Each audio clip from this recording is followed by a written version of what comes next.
Kunja Vihari. Jai Gopi Jana Vallabha Girivaradhari. Jaya Gopi Jana Vallabha Girivaradhari. Jaya Gopi Jana Vallabha Girivaradhari. Jaya Gopi Jana Vallabha Girivaradhari. Yashodanandana Brajajana Ranjana. Yashodanandana Brajajana Ranjana. Yashodanandana Brajajana Ranjana.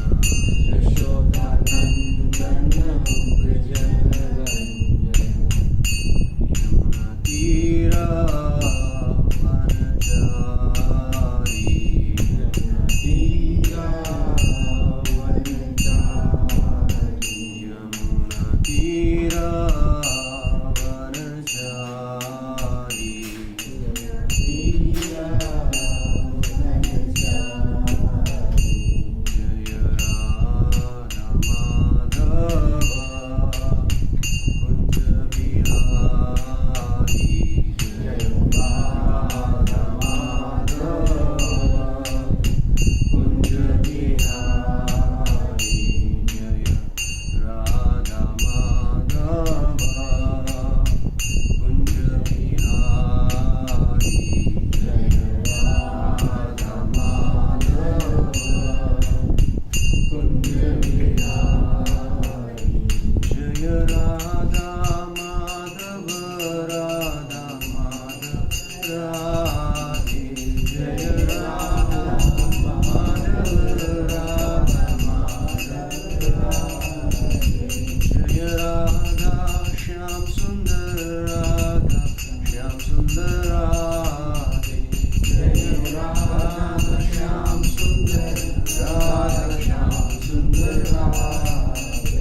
Jaya Gauranitai Gauranitai Gauranitai Jai Gauranitai. Jaya Gauranitai Gauranitai Gauranitai Jai Gauranitai.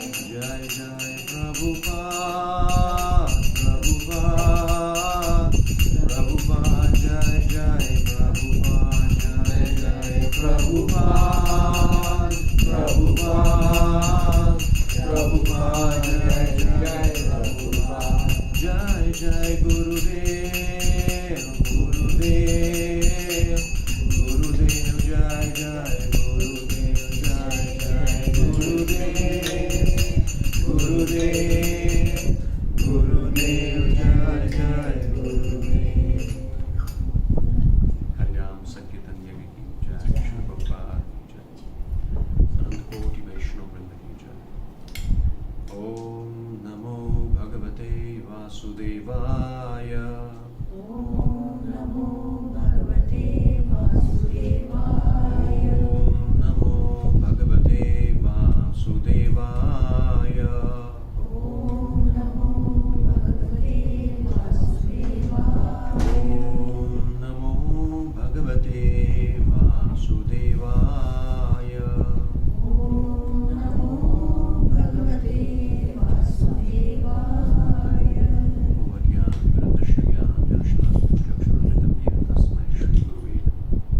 Jai Shri Krishna Chaitanya Prabhu Nityananda Shri Advaita Gadadhar Shivasadi Gaur Bhaktivinoda. Hare Krishna Krishna Krishna Hare Hare. Hare Ram Ram Ram Hare Hare. Namo Vishnu Padaya Krishna Prishtaya Bhutale Srimate Bhakti Vedanta Swami Niti Namini Namaste Saraswati Devi Gauravani Pracharine Nirvishesha Shunyavadi Pashatya Deshata. Hare Krishna.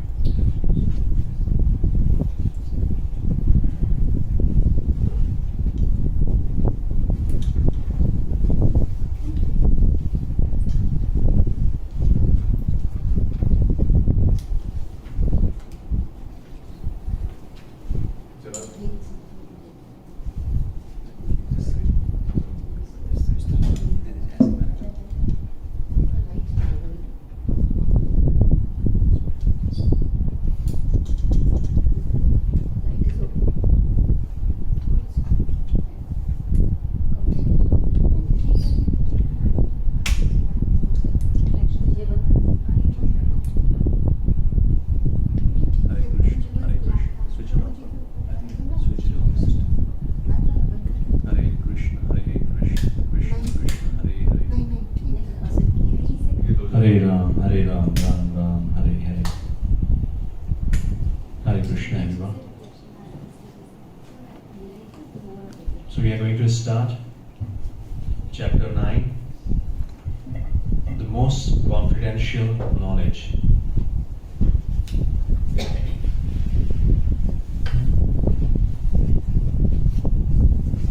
We are just in the middle of this Bhagavad Gita.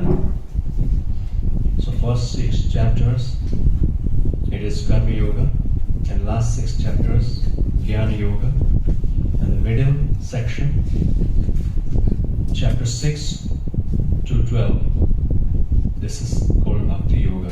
And we know that Bhakti Yoga, that is the essence of Bhagavad Gita. And out of these 6 chapters, this 9th chapter is the most confidential. So most confidential knowledge. What is confidential knowledge? What is most confidential? There must be some confidential knowledge, more confidential knowledge, and the most confidential knowledge. Secret. Yes. So what is that? Confidential knowledge? Knowledge of material and Yes, knowledge about soul. Like in chapter 2, the knowledge we receive, Dehinosmin Yatha Dehine Kaumaram Yavanam Jara, means knowledge about soul. This is confidential knowledge. And more confidential knowledge we received in chapter 7 and 8, knowing about Krishna, about Bhakti, Yoga Mission Bhakti, we discussed about, especially the knowledge about Bhakti. But when it comes to most confidential knowledge, what is that? That is Bhakti, but Ananya Bhakti, unconditional, undivided. That is pure devotion. That is called most confidential knowledge.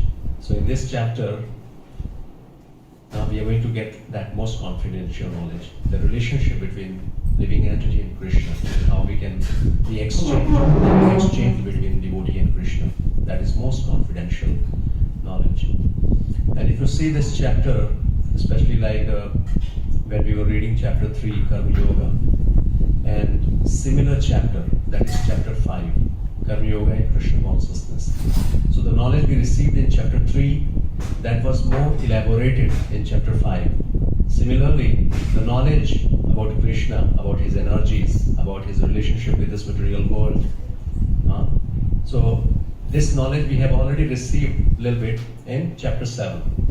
And this is going to be in more detail, further detail. If you see the concept or the themes which we have already discussed in chapter 7, that is going to be there in chapter 9 as well. So before starting this, Krishna is glorifying the knowledge, the most confidential knowledge. So we will start from verse number, this first verse. Shri Bhagavan Uvacha Idam tu te guhyatamam Prabhakshami anusuyave Jnanam Vijnanam Sahitam Yagyatva Moksha Shubha. The Supreme Personality of Godhead said, My dear Arjuna, because you are never envious of me, I shall impart to you this most confidential knowledge and realization, knowing which you shall be relieved of the miseries of material existence.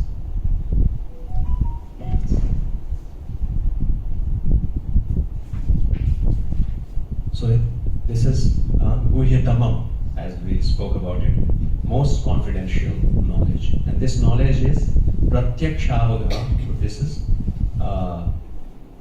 Jnanam Vijnanam Sahitam. So not only theoretical knowledge, but he is going to impart or give knowledge which is very confidential, and that is realized knowledge. So this whatever knowledge we are receiving in Bhagavad Gita, so that is very practical and realized knowledge. It is not theoretical knowledge. comes to knowledge, we know there is spiritual knowledge, there is material knowledge. Yes. So the difference between the knowledge between this spiritual and material,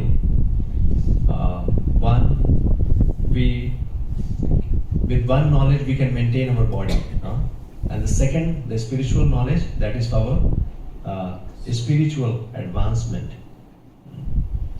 So the knowledge we are receiving in university and colleges, and we see with the help of that knowledge we are trying to solve the problems of life. But do we see any change in problem?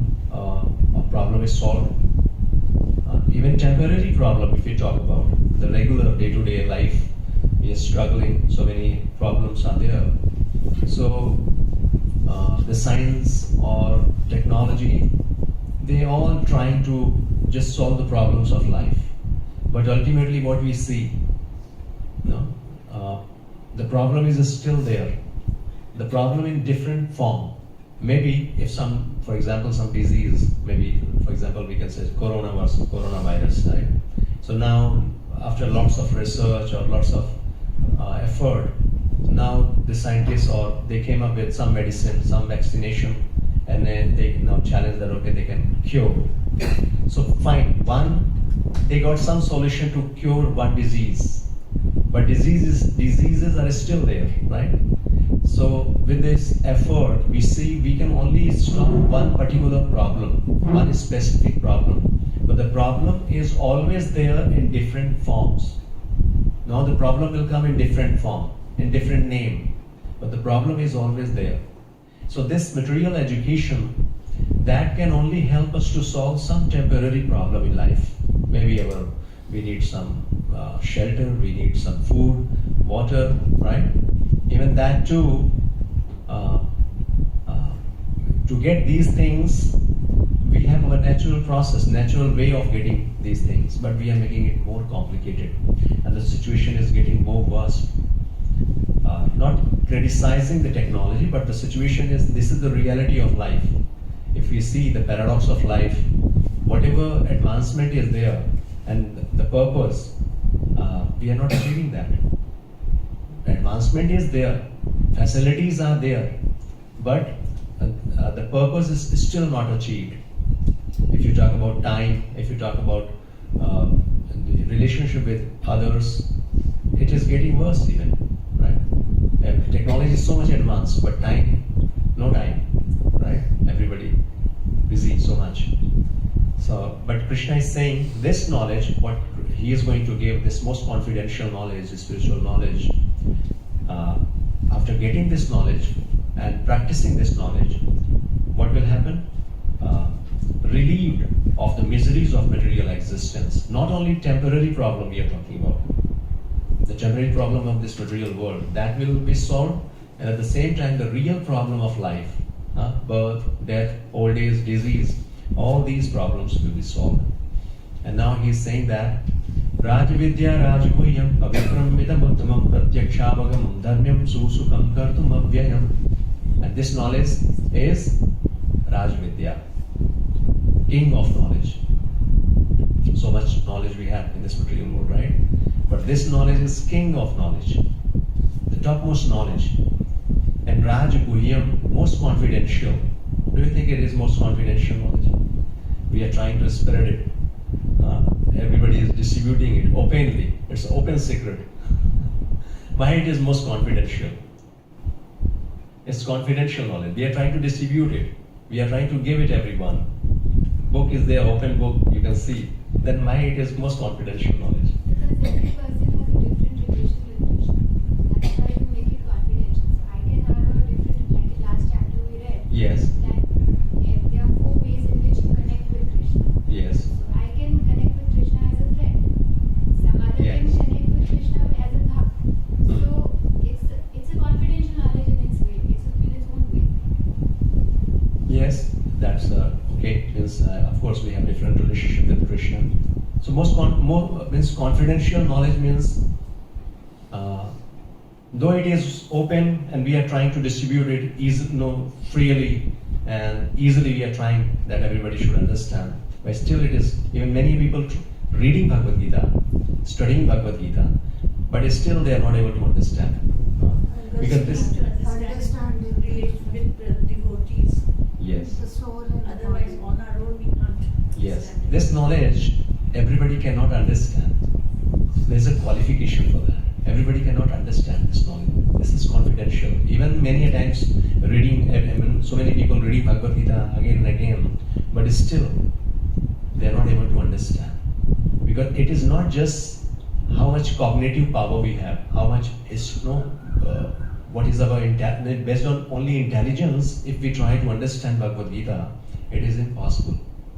That's why Krishna is saying this is most confidential knowledge. Understanding Krishna, understanding Krishna's words, it is only possible by His mercy, or by the mercy of devotees alone. Bhaktya mam abhijanati. Only devotee can understand. So this is the qualification. Pavitram, this knowledge. Now he is speaking about the characteristics of this knowledge we are going to receive, or we are receiving.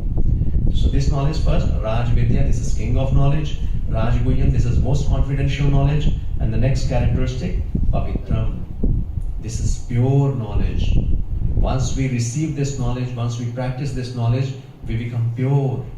It's purifying. The moment we hear about Krishna, Shrunatam Swakatha Krishna Punya Shravana Kirtana, hearing about Krishna by a pure devotee is purifying our heart, which is contaminated with lust, anger, greed, pride, envy, illusion, and all these negative anarthas. It will be purified. Pavitram. Uttamam. This is Hare Krishna. Something is wrong. Hare Krishna.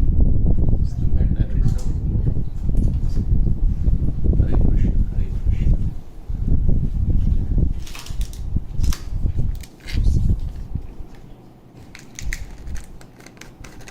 So this is Uttamam. Uttamam means this is transcendental knowledge. Material and transcendental. We understand the difference, right? Transcendental. This knowledge will raise you on transcendental platform. Material knowledge does not matter how much knowledge you have, how many degrees you have collected, but that will not let you go beyond this material world. No? The three modes of material nature that is within this boundary, or that will affect you. I mean, these three modes of material nature will affect you in that. So this is transcendental. Transcendental knowledge which will take you beyond matter, or beyond this material world, free from, away from, you can say, the three modes of material nature. And pratyaksh avagamam. Pratyaksh avagamam. Pratyaksh means by direct experience. Sometimes people say this is not practical knowledge. Bhagavad Gita is not practical. But Krishna is saying this is practical. And directly we can experience this knowledge. Pratyaksha. This is not indirect process. Directly we can experience. How to understand this? Like we receive knowledge from Bhagavad Gita that we are soul. We are not this body. This body is temporary, right? So how to realize this knowledge? How to understand this? This is practical knowledge. Once we chant the holy name, once we engage ourselves in devotional service, devotees, they realize it. Maybe initial stages, this is theoretical knowledge, but once you practice, just like science, anything you learn, you do some research or you do some experiment, in laboratory, then finally you come up with some result. Similarly, this science, this Krishna consciousness is practical, it's science. Whatever process we are learning here, if we practice that, then gradually, eventually, based on our sincerity, dedication, we will experience that. So this is direct knowledge. And what is that? Dharmyam, the principle of religion, and the most important, susukham kartum avyayam. Susukham means this is very happy, means very happily we can execute this knowledge. It's not that we have to do lots of austerity, especially speaking about this most confidential knowledge is Bhakti Yoga. This is very easily done. It's just a loving relationship with Krishna. So not much austerity is there. avyayam. This is another characteristics of this knowledge. What is the meaning of avyayam? Indestructible. This is everlasting. Our material knowledge, this is related to this body only. After so much effort, so many years we give to education, so much money we invest, right? And once the body is finished, this knowledge is gone. It is not going to help anymore. Next life, again, A, B, C, D, right? We have to start. But this transcendental knowledge, this will start from the same. I mean, whatever we have done as of now, whatever we have received, that is everlasting, that is eternal, permanent knowledge. Next life, we start from there only. Where we stop in this journey means this is eternal. So Prabhupada has given a big purport about in particular this shloka. You can read a big explanation about it. So this is the characteristics of the most confidential knowledge. And who can receive? What is the qualification? Third verse is saying, Ashraddhana Purusha Dharmasyasya Parantapa Aprapyamam Nivartante Mrityu Samsara Varmani. Those who are not faithful in this devotional service cannot attain me, O conqueror of enemies. What is the qualification to receive this knowledge, to understand Krishna? Faith. We have discussed all these topics, we will not go in much detail. But faith, without faith, we cannot receive this knowledge. Ashraddhana, those who are faithless can never understand. Can never understand. So,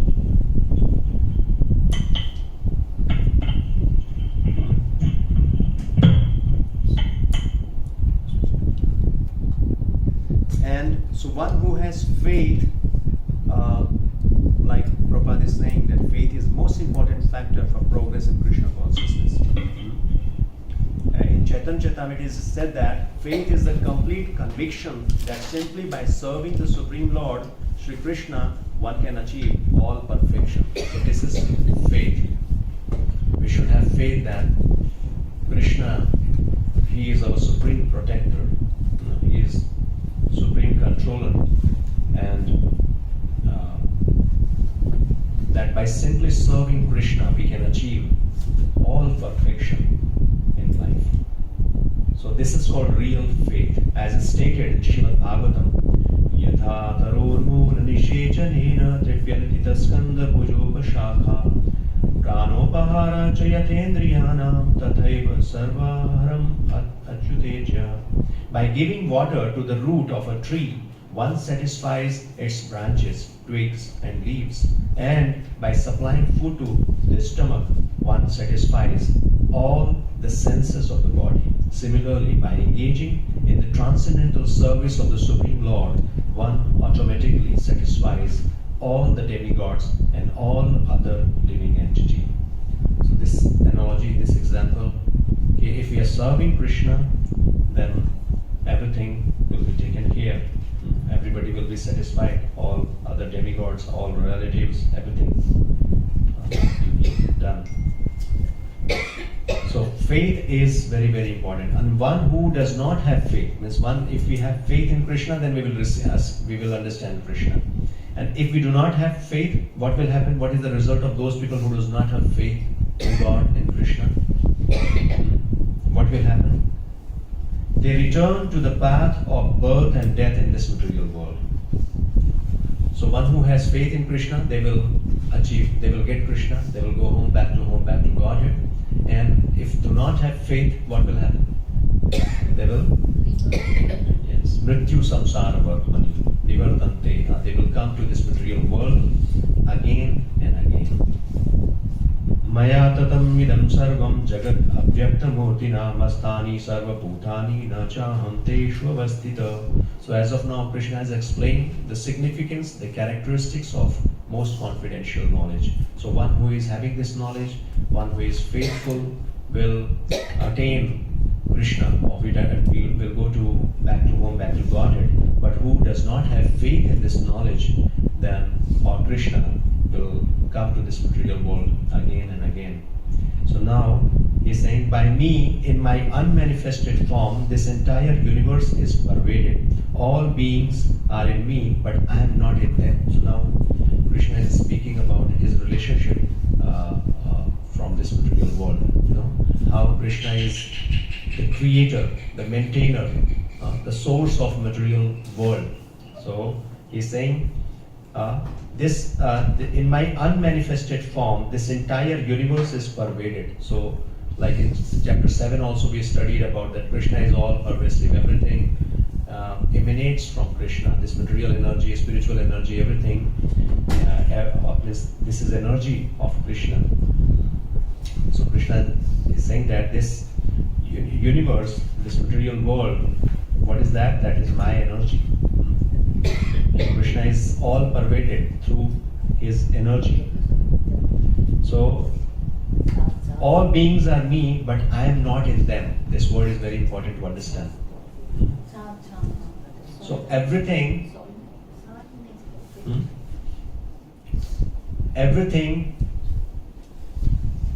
Krishna is saying all beings are in me, but I am not in them. How to understand this? Krishna will give an analogy to understand this point.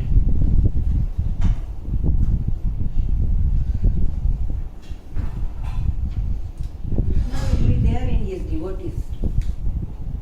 All beings are in me, but I am not in them. What is the meaning? Everybody is coming from me, that is what he means. Krishna loves his devotees more. No, that is fine. But everything is in Krishna, but Krishna is not in them. You have to experience it. Huh?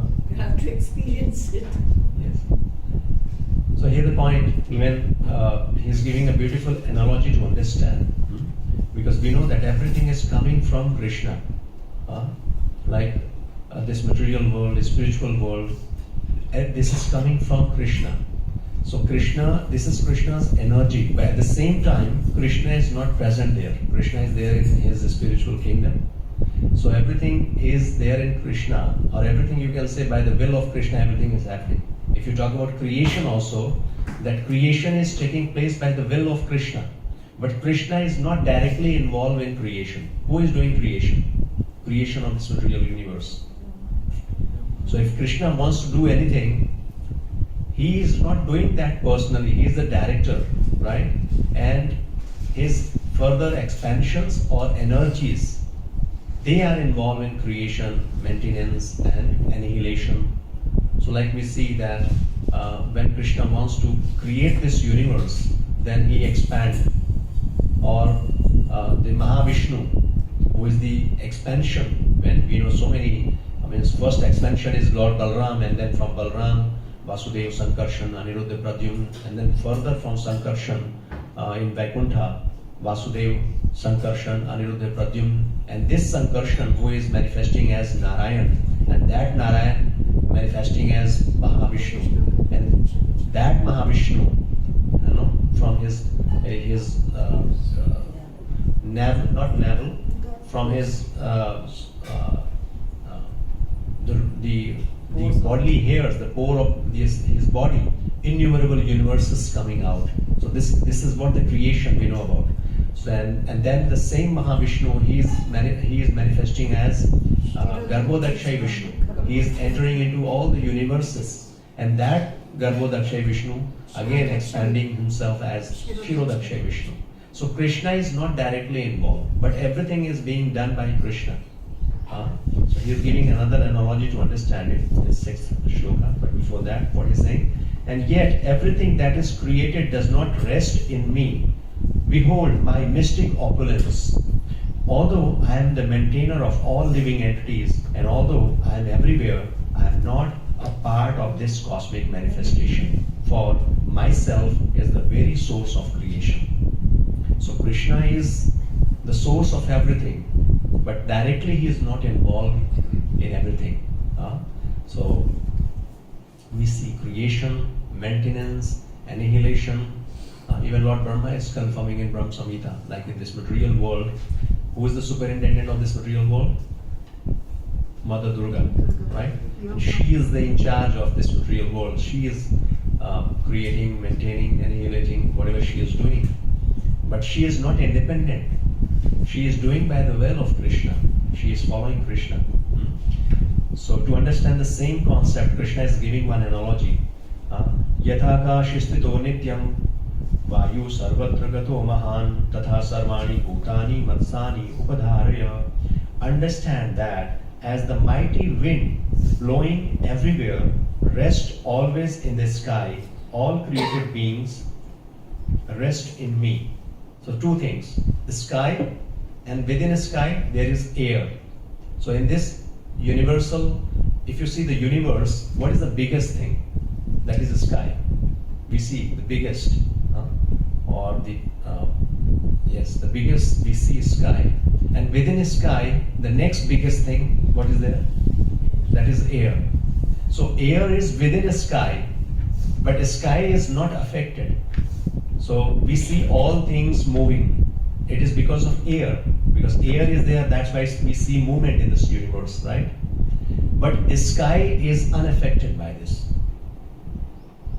The sky is, though within the sky air is there, but the sky is unaffected by the air. Similarly, Krishna is, so we can understand the sky, we can compare it to Krishna. So Krishna is there, means everything is within Krishna, but Krishna is not affected with this. Krishna is aloof from this. So this is what Krishna is trying to make us understand. He is the one who has created material universe, material world, but he is not affected by the material world.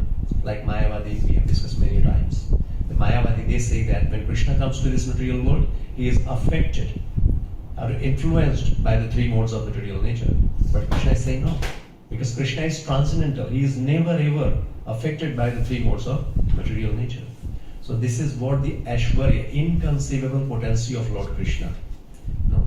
He is explaining about his inconceivable potency. It's very difficult to understand. But that's why he is God. So he is away from all this creation, maintenance, but everything is happening by his own will. Sarva bhutani kaunteya prakritim yanti mamikam kalpakshaye punastani kalpado vishujamyaham. O son of Kunti, at the end of the millennium, all material manifestations enter into my nature. And at the beginning of the another millennium, by my potency, I create them again. So we have discussed this topic again. Last class we were discussing about annihilation, creation. How does it happen? One day of Brahma, we discussed about, right? So Krishna, but who is the creator, secondary creator? Lord Brahma is the creator. Just by the desire of Krishna, Krishna is, you can say, like he is providing all the ingredients and the blueprint. But the creator, the secondary creator, is Lord Brahma.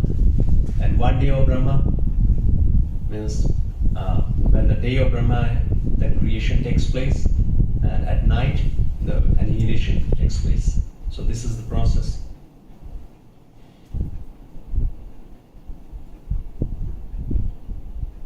Kalpakshay punastani kalpado vishajamyam. So annihilation and creation. This is again by the will of Krishna. Prakritim swam ashtabhya vishujami puna puna bhutagramam vivam krishnam vasham prakriti vashat. The whole cosmic order is under me. Under my will, it is automatically manifested again and again, and under my will, it is annihilated at the end. So, Krishna is the root cause, his desire, his will. So the same Prabhupada is explaining about how the creation is taking place. Mahavishnu, Garbhodakshay Vishnu, Shirodakshay Vishnu is explaining in this Bhagavad. O Dhananjay, all this work cannot bind me. I am ever detached from all these material activities, seated as though neutral. Somebody may say that, is Krishna partial?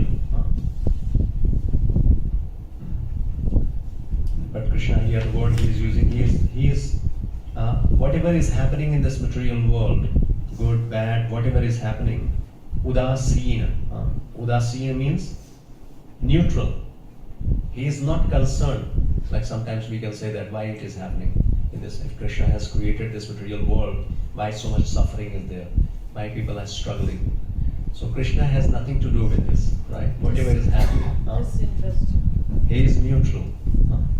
So, because this material world has been designed for a specific purpose, and we know the reason why. Somebody who is envious of Krishna, they come to this material world, and when they come, so this design is especially to revive their consciousness, because people are envious, and whatever is happening in their life, it is all because of their deed and desire. These two things. What is that? Desire and deed, activities. So whatever we desire, and accordingly we do activity, and that activity again binds us. Whatever activity we do, we get sinful reaction for that. Either pious or sinful, whatever we do, we get reaction for that. And again, that activity, if you remember anybody, the cycle of this karmic reaction, how does this desire is taking place? How desire appearing within us? Any idea? Where from desire is coming? Material desire, how it is coming? Yeah, mind, that is the senses where from desire is coming. But why desire is appearing within mind? By Material seeing desire. again and again, that is what you had said. I mean, looking at something, Yes. wanting more and They are more. not controlled. Material desire, the source of material desire is called ignorance. Sri Rupa Goswami is explaining. We have discussed this again many times. So first of all, we have to understand why material desire. We know material desire is spiritual desire. A spiritual desire is our natural propensity. That is our natural state. Spiritual desire means whatever we are doing, whatever we are thinking, that is doing for the pleasure of Krishna. That is a spiritual desire, and that is our natural state. In that state, we will always be happy, peaceful, and always whatever we will do, that will be aligned with the will of Krishna. And that will help us to advance. That will free us from the binding of this material world. And opposite to this is material desire. So where from material desire is coming? So the source of material desire is ignorance. The first, that is the source. Ignorance of our relationship with Krishna. When we forget our relationship with Krishna, then we develop material desire.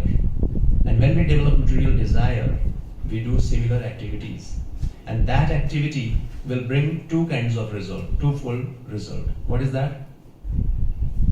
What is that? Twofold result. One is, that is a result of any action, pious or past activities. But the technical terms like Sri Rupa Goswami, a cycle of miseries or cycle of suffering, he is speaking about. Twofold result means manifested result, unmanifested result. Prarabdha, aprarabdha. Manifested result and unmanifested result. So we know manifested result means the result we are suffering or enjoying, whatever, right? That is prarabdha. Aprarabdha, unmanifested result, that is still there, that will come in future. So along with this unmanifested result, what is the next, another result of unmanifested result, or you can say because of this unmanifested or aprarabdha, there is another, you can say, result of this unmanifested result is proclivity or tendency to do that activity again and again, inclination. And this is very, very dangerous. Sri Rupa Goswami is saying this inclination to rule that activity is very, very dangerous. Why? Because of this tendency or this desire, we will not say desire, because desire is coming from this propensity. You can say it's a blueprint or some scar. When we do any activity again and again, that is developing a kind of samskar, deep rooted, and that is very deep rooted. We cannot even know that. But the moment we come in a specific atmosphere, a specific situation, or a specific association, then we develop that kind of desire. Yes. Why I am repeating this again? This is very important to understand that how any desire can lead to devastation or any material desire. So initially we may not understand the power of this desire. We think, okay, I'm just desiring, or some thoughts coming, some desire is coming. It is something like that you told about during that story. The Yes. next birth it took. Yes. Because of That the is story. ascetic, That is story. Ajamil story. Ajamil story we Not the discussed. Jamil story. Huh? The other one. Bharat. When he took rebirth as deer because of the ascetic Yes, that desire. case was, of course, that is about attachment. But when, if you want, means Ajamil story is very much applicable for this So, case. No, what I am trying to understand is this desire, it carries on with the soul. Yes. That is what. This desire is the only cause Isn't to that be in this desire- material world. This desire is something which is bringing you back again. Pulling you and back. again, repeating. Yes. Because of our desire only. See, first of all, that's why I started this discussion. Because of ignorance, avidya, we develop material desire. What is avidya? When we forget our relationship with Krishna, when we go away from Krishna, that is called avidya, ignorance. And because of that ignorance, we develop material desire. Any material desire means we are bound to do sinful activity. Nunam pramatte kurute vikarma. Srimad Bhagavatam, it is mentioned that anybody having material desire, he will for sure commit sinful activity, knowingly, unknowingly. Does not matter how much pious activity we are trying to do, how much good activity we are trying to do, but because of our material desire, somehow or other, we will commit some sinful activity. And that sinful activity will bring two kinds of result in our life. One is prarabdha, second is aprarabdha. Manifested result, unmanifested result. Manifested result, that is okay. We did something and we got reaction for that. Account closed. But the more dangerous than that is aprarabdha, from where this kutam means that propensity to do that sinful activity again and again, that is developing, right? And this desire is always there within our heart. It's not that sometimes we see that a child, a small child, we think child is very pure. What do you think? All these desires, it's not that we develop desire when we grow, as per Srimad Bhagavatam, because this desire is not only of this life. The desire is coming from many, all this previous life we have so many desire, sinful desire, material desire, right? So that desire is always there. The child, when he is taking birth, even that time desire is there. When the body grows, then as per the situation, that desire manifests. So the body is again a situation. That's why I said, we may have so many desires within us, right? We have those desires. And this desire or it takes place when we come in that kind of atmosphere. That propensity is there. I'll not say desire. Propensity. For example, a thief. He is habitual. He is doing the same activity again and again. He is stealing. So he developed a propensity to steal. Right? That propensity is there to steal. And for example, what is the difference between kutam and bijam? I'm explaining this. One is propensity and one is desire seed. What is the difference between these two? Propensity to steal and desire to steal. What is the difference? One is habitual. Kutam and bijam. What is the difference? He becomes habitual of doing again. No, habitual means that is propensity. Because of doing the same activity again and again, we develop a propensity. So there is a difference between propensity and desire. desire seed. Huh? Deep-rooted. Propensity is that habit, you can say, right? And desire to steal any specific. For example, I am just taking this example of a thief. So he is in habit of stealing. But what to steal? I want to steal this iPhone. That is desire. And that desire, so from propensity we develop desire. So stealing desire is there, propensity is there, propensity to steal something. But what to steal, when to steal, that is a specific desire. So somebody maybe saw that iPhone and he got very much attracted, and then the propensity now converted into desire to steal that specific iPhone. So this propensity is very, very dangerous.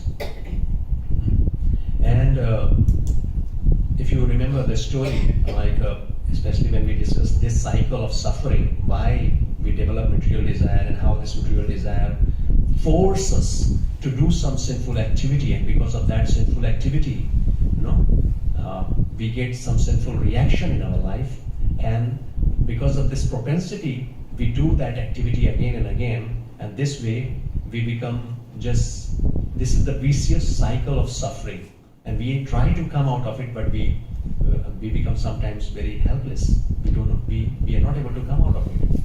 And that's what we see, like why Krishna is asking that, what is that force? Why people are suffering, or why people do sinful activity? So this is the cycle. We are trapped into this vicious cycle of karmic reaction, and because of that we are not able to come out of it. And the same question Parikshit Maharaj asked to Shukdev Goswami when he heard about the different hellish planets, why people are suffering over there. He inquired, what is the solution for that? How can these people be saved from suffering? And Shukdev Goswami, he said, the only process is atonement. First he said atonement, because people, for their sinful activities, they suffer. And to protect them, or to save them, the only solution is atonement. If somebody does some atonement for that particular sin, he will be relieved. But we know that atonement means just closing one account. Somebody did something sinful, and for that he did some atonement, and he is relieved from that particular sinful reaction. That reaction may be delayed. Sometimes it is finished, or sometimes it is delayed. We will get it later. But that is not the ultimate solution, because where from the desire, the source of that desire, sinful desire, is still there. So the moment we come in a particular situation, we again develop that kind of desire. And that's why Parikshit Maharaj is saying, what is the use of such atonement? Because anybody doing any sinful activity, and he is getting punishment for that, but again he is developing, or he is doing the same activity again and again. Right? So it's not that a thief who knows about it, that if I steal, if I do something wrong, I will be punished for that. But it does not mean only knowing the people will not do that activity. Do you think any thief, they do not know about it, that if they got and then they will punish, but still they do this? What is that force? This is the vicious cycle of the same karmic reaction, or this doing the same thing.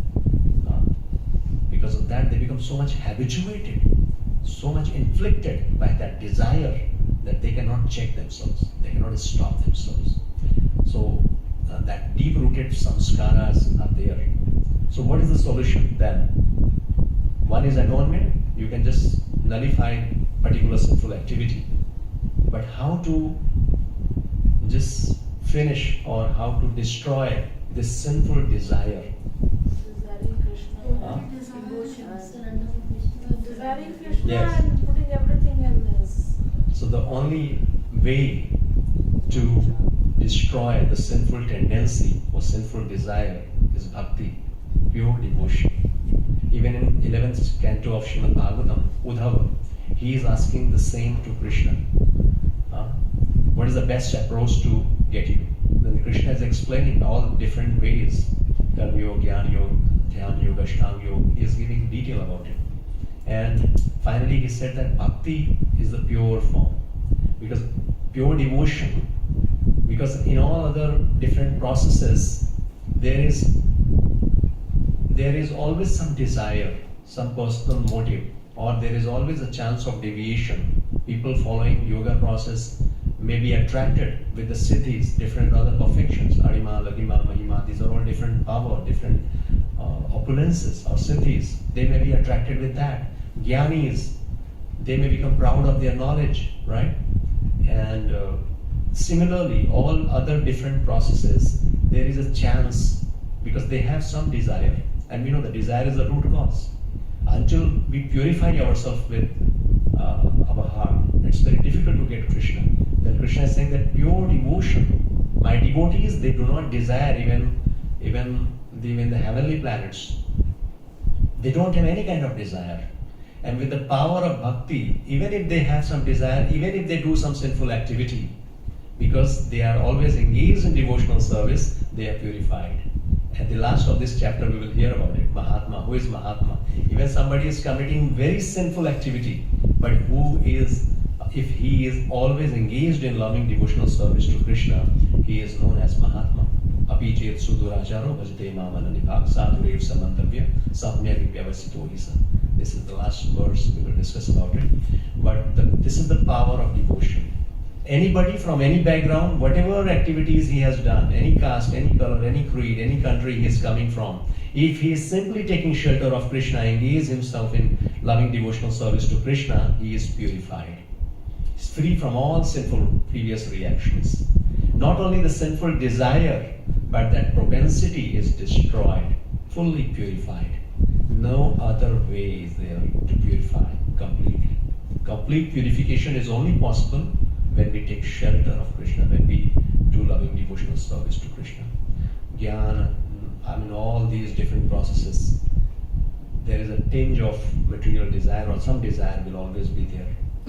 So Prabhuji, these desires, what I'm trying to understand is these desires in the next life, they will appear only at a specific time when that situation arises. So, supposing if you have a particular desire, and in the next life, if such a kind of a situation arises, then that type of a desire will arise again. yeah, this is the process of desire appearing in our life. Like we are in association with devotees, we always try to engage ourselves in Krishna conscious activities.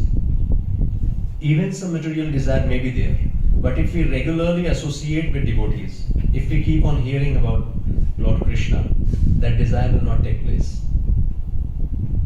From time immemorial, we have been in this material world, so many material desire is there, right? But then when a person has any particular kind of desire, don't you think that it is very difficult for that person at that point in time to get associated with Krishna? That's why we see the story of Ajamil. He developed that desire, and it was very difficult to overcome that desire.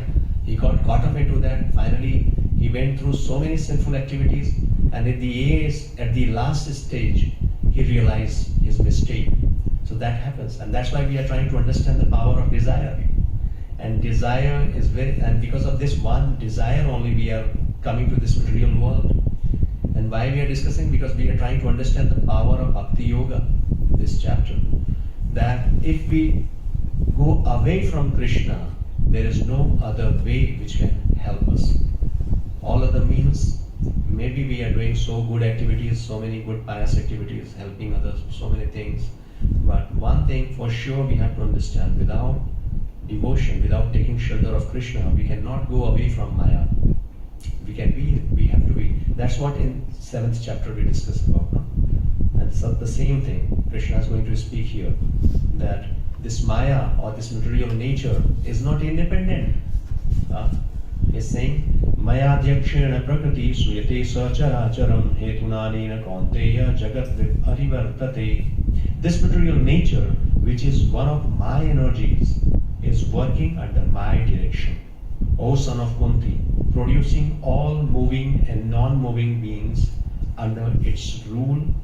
So under its rule, this manifestation is created and annihilated again and again.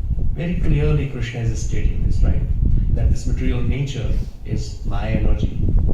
and whatever creation, maintenance, annihilation taking place, that is my will.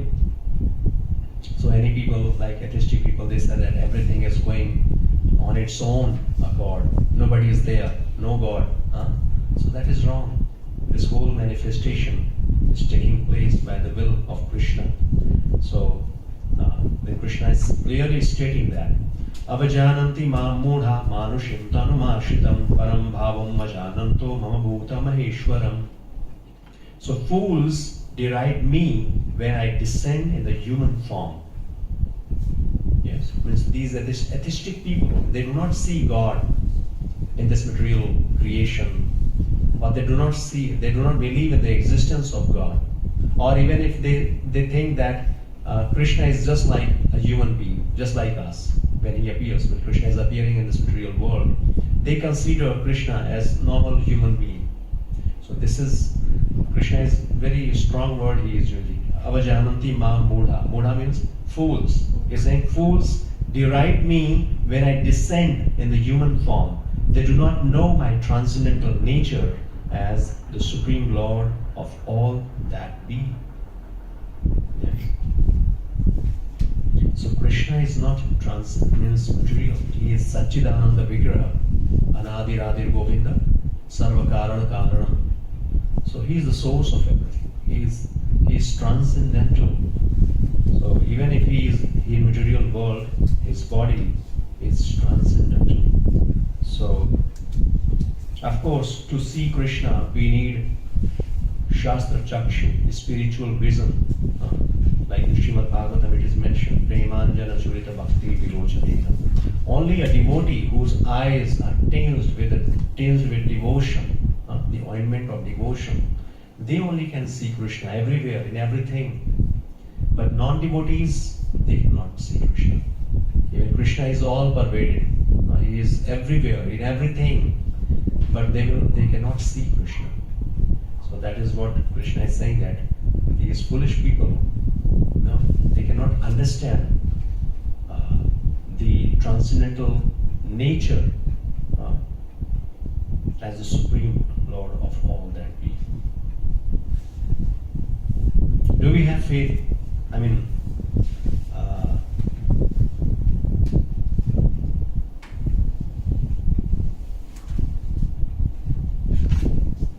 that Krishna is Supreme Personality of Godhead.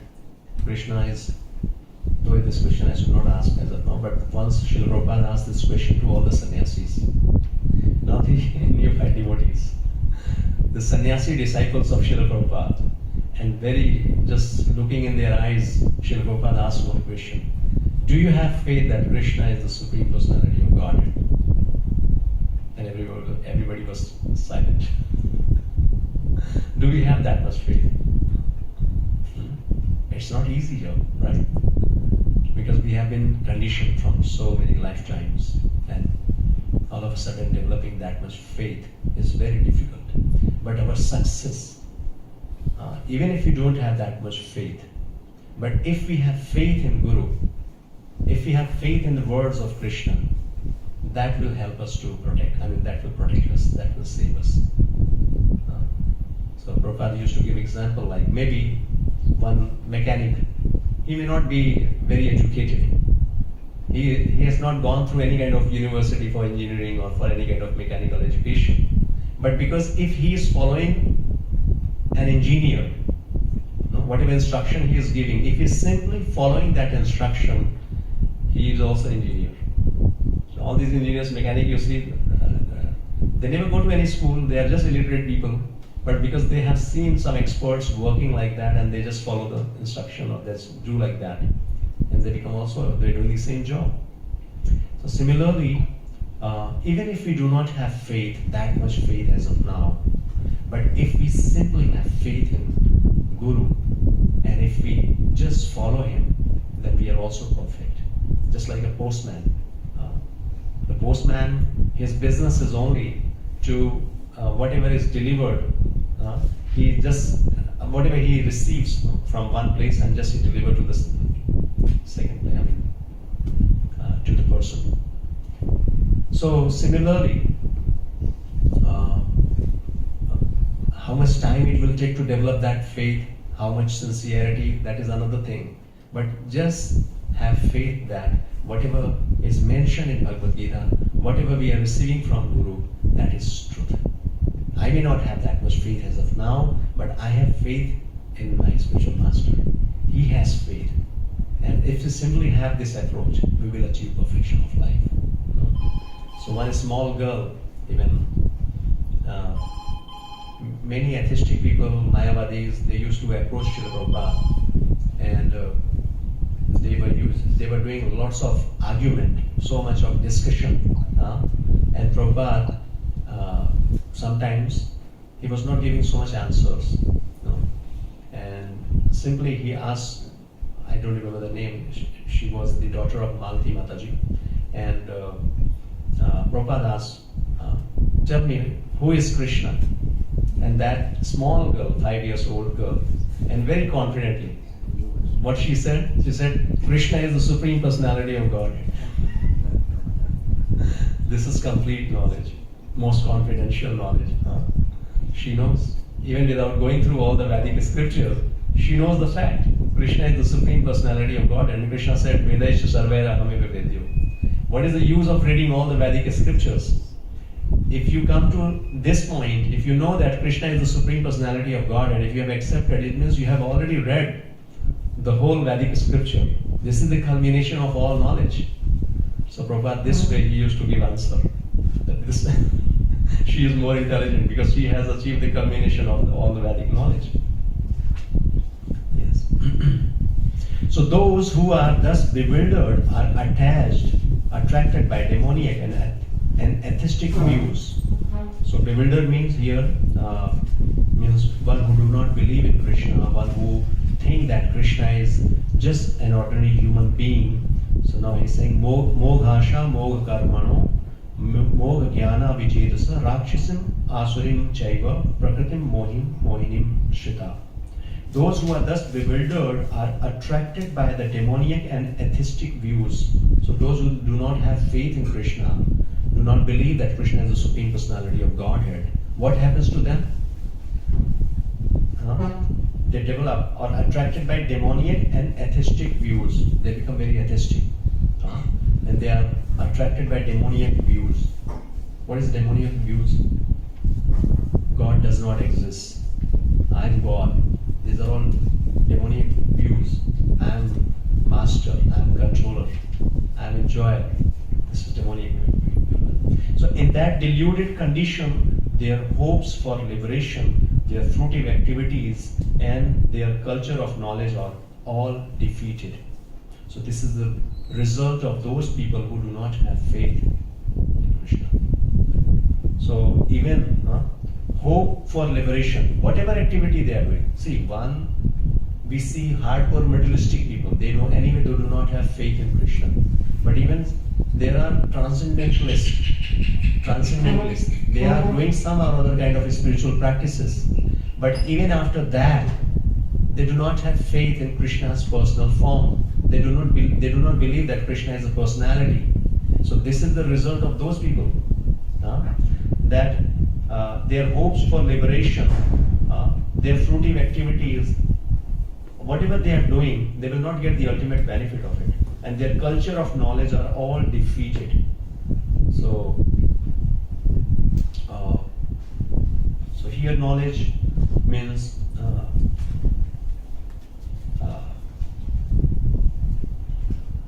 all these big materialistic degrees, knowledge, everything.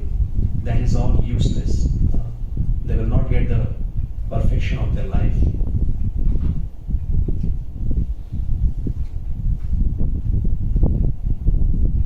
Mahatmanastu mam partha devim prakritim mahashita bhajanti ananimaso gyatva bhuta adim avyayam. O son of Pritha, those who are not deluded, the great souls, are under the protection of the divine nature. Now understand this point. So two categories are there. One, who are deluded or who do not believe in Krishna. And second category is who have faith in Krishna, devotee of Krishna. So they are great souls, Mahatma. And they are under the protection of divine nature. So there are two nature. two energies, material and spiritual.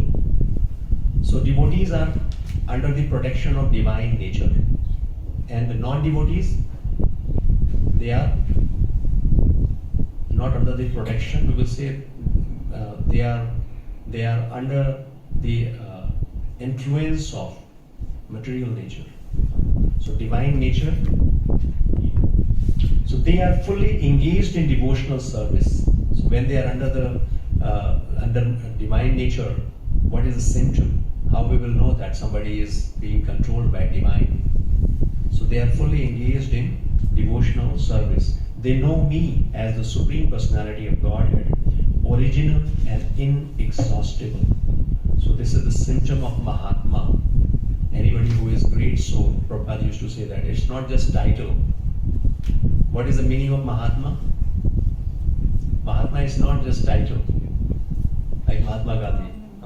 Though he is a great soul, he did so many good things. But anyway, we will not go into it. But Mahatma, the real definition of Mahatma, Prabhupada said, it is mentioned here in Bhagavad Gita. The great soul, Mahatma, means one who is under divine nature, one who is a devotee of the Lord, one who is always engaged in devotional service, one who knows the true nature of Krishna, the transcendental nature of Krishna. He is. And what is the symptom of such a person, the great soul? What do they do?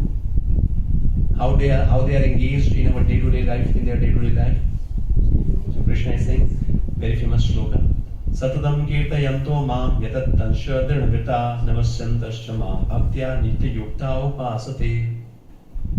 So the great soul, it's not that they are just engaged in all kinds of gossiping or materialistic talks or materialistic desire, matter. No. Krishna is saying, always chanting my glories.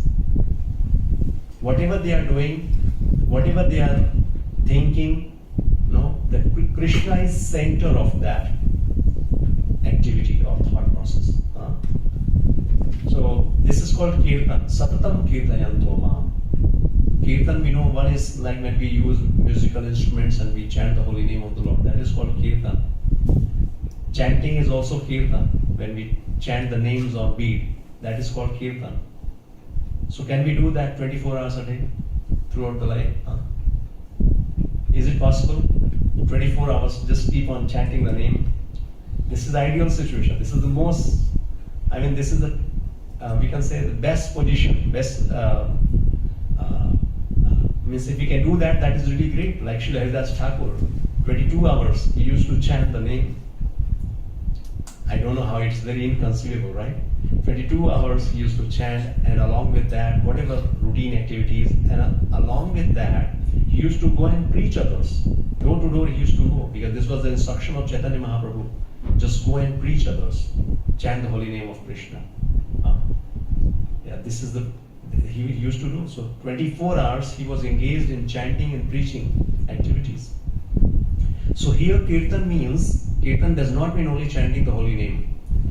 Like what we are doing right now, this is called Kirtan. Kirtan means glorifying Krishna. Hearing about the glories of Krishna. Hearing about his transcendental words and his transcendental pastimes. So reading, hearing, chanting, or we can say a devotee, his whole life is Kirtan. Because his every activity is dedicated to Krishna. Yes, this house, we know that everything belongs to Krishna. And whatever services we are doing here in this house, cooking, offering food, cleaning, everything is for one purpose, to please Krishna. Krishna is the master. So to please this, so this is called 24 hours Kirtan. So these are the great soul, Mahatma. So Satatam Kirtayanto Ma. They are always engaged, endeavoring with great determination. Whatever rules and regulations in the spiritual practices is there, they do with great determination. Like different rules and regulations we see in spiritual life to progress. Do you remember what are those rules and regulations? What are those activities we do to advance in Krishna consciousness? Chanting, that is one thing we do. Hearing, what else? Reading, remembering Krishna, being in association with Krishna, celebrating different functions, Attending satsang. attending satsang, other rules, Ekadashi fasting with determination. This is the rule, right? So observing fast on Ekadashi, this is a rule. A devotee with determination, they do that. This is austerity. So similarly, so many rules, just following 4 regulatory principles, it is very difficult sometimes. Maybe because we are in India, we are cultured. So for us, it's not much difficult. But few things, especially when it comes to tea, coffee, onion, garlic. So we are so habituated, it becomes difficult to avoid, right? So many times people ask why this, why that, onion, garlic, it is again vegetarian. Why do? Or what is the harm if we are taking tea and coffee, right?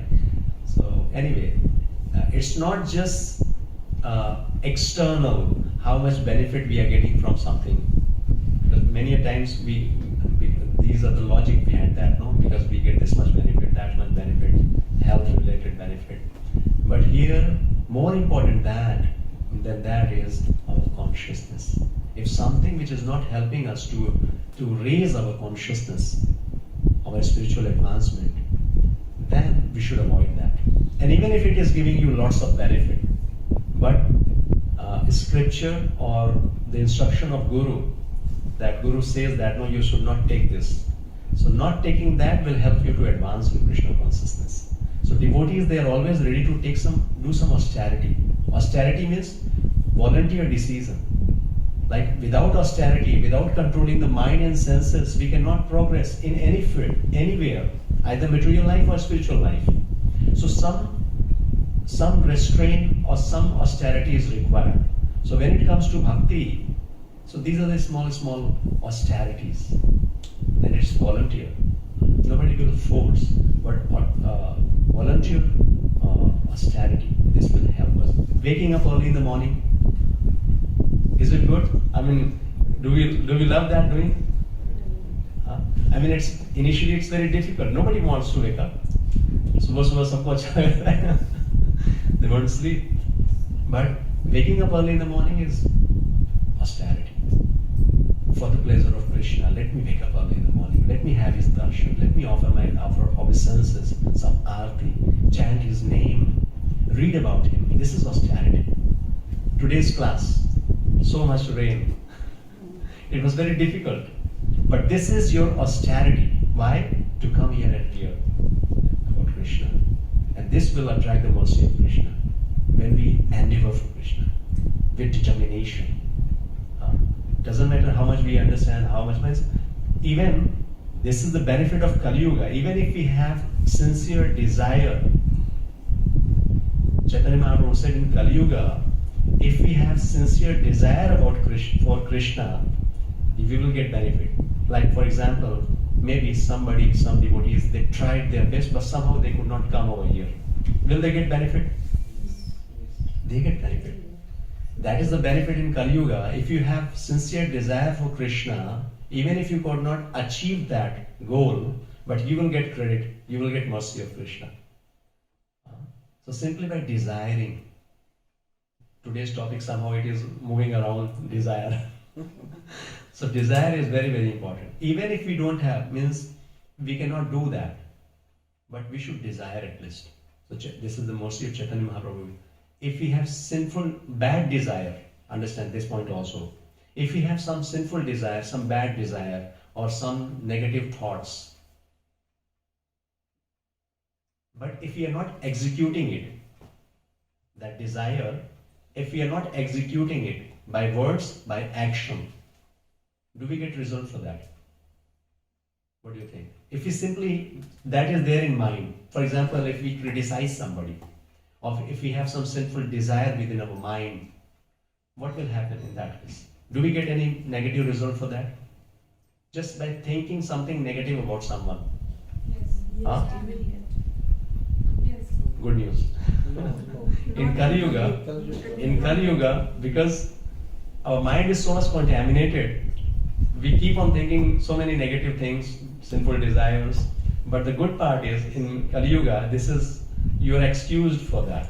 If you have some negative thoughts, for someone, for something, but if you do not execute it, execution means if you do not speak, or if you do not take action for that, then no loss. You will not get bad result for or negative reaction for that.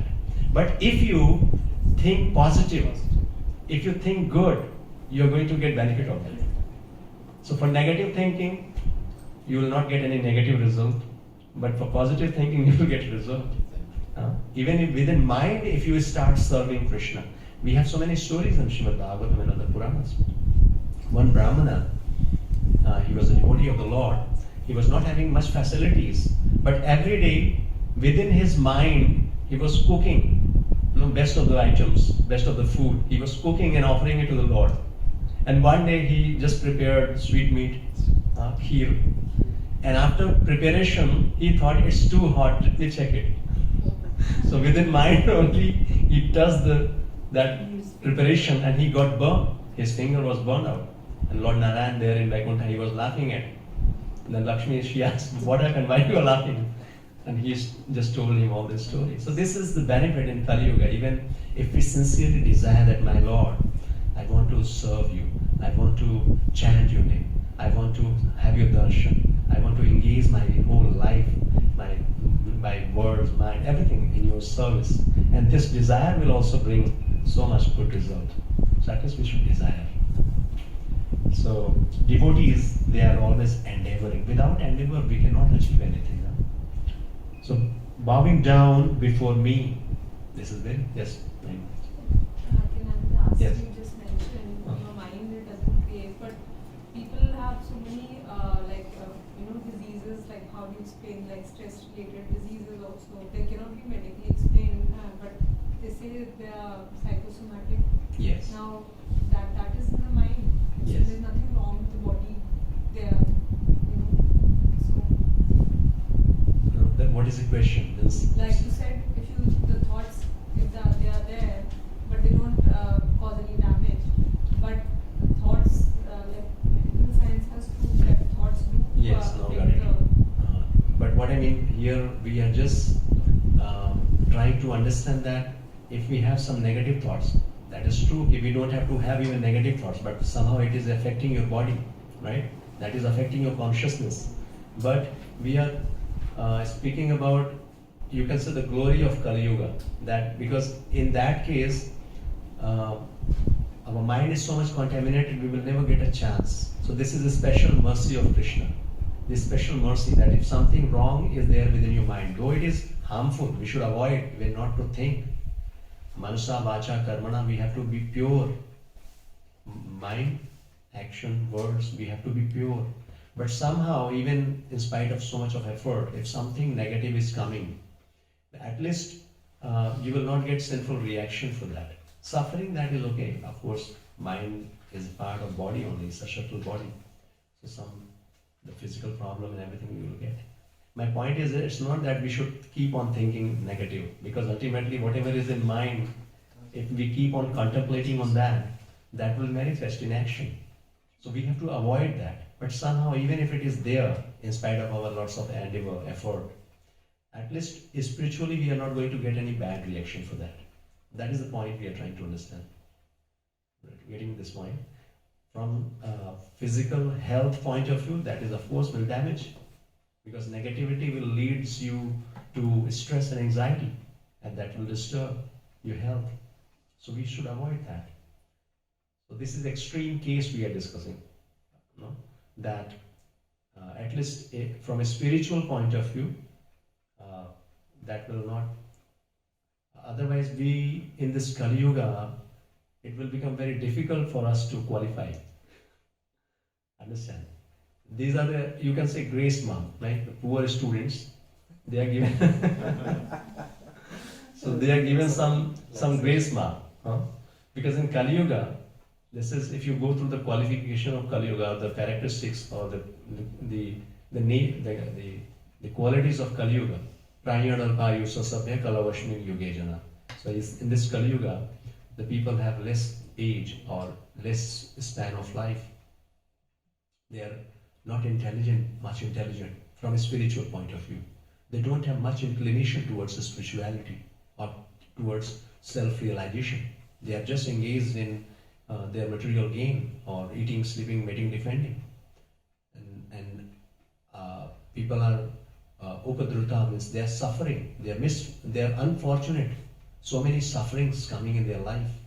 So in this situation, when people are so much engaged in their, just to maintain their body, mind, fulfill their mentally, means mind desires, they're so much engaged. How they will be protected? And this is age of Kali, age of Kala, means this is called quarrel. Our mind is very much contaminated. And this is the grace mark Krishna is giving, that no worry. Because otherwise everyone is disqualified. Nobody is qualified for bhakti. But Krishna is giving this grace mark, no worry, at least you try, whatever is there. And even you see Chaitanya Mahaprabhu more mercifully. He is giving us holy name.